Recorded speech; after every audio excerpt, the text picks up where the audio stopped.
যখন লোকসভা বিধানসভা ভোট হয় তখন কেন্দ্রীয় সরকারের নীতি অনুযায়ী যে বিজেপি সরকার আছে পশ্চিমবঙ্গে, আমাদের পশ্চিমবঙ্গে উত্তরপ্রদেশ, গুজরাট এদিক থেকে সমস্ত ভোটের সময় নেতা মন্ত্রীদের দেখা যায়, কিন্তু ভোট ছাড়া এদের তো দেখা যায় না।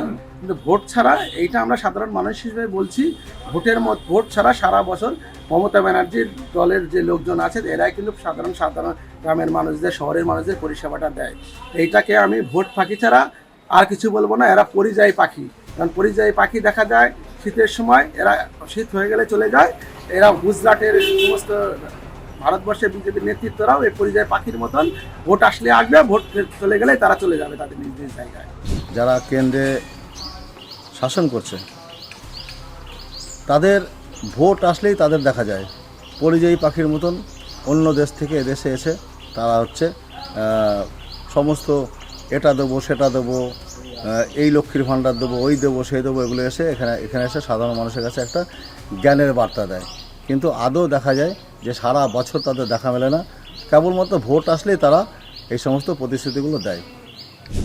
মানে ভোট পাখির মতো এরা আসে দিল্লির থেকে, সব প্রধানমন্ত্রী, স্বরাষ্ট্রমন্ত্রী দিল্লির থেকে যেন রিজার্ভেশন টিকিট কাটাই থাকে এদের বাংলার বুকে এসে, কেউ 30টা মিটিং, কেউ 40টা মিটিং।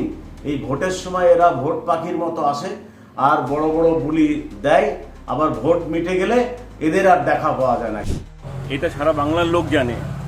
যখন লোকসভা ভোট বলুন, বিধানসভা ভোট বলুন, যখন ভোট ঘোষণা হয়, দিল্লি থেকে, উত্তরপ্রদেশ থেকে, গুজরাট থেকে বিজেপির তাবড় তাবড় নেতারা আসেন, এমনকি ইডি সিবিআই দিয়েও তৃণমূলকে দমানোর জন্য এরা চেষ্টা করে, কিন্তু কোনোবারই এরা সাফল্য পায় না।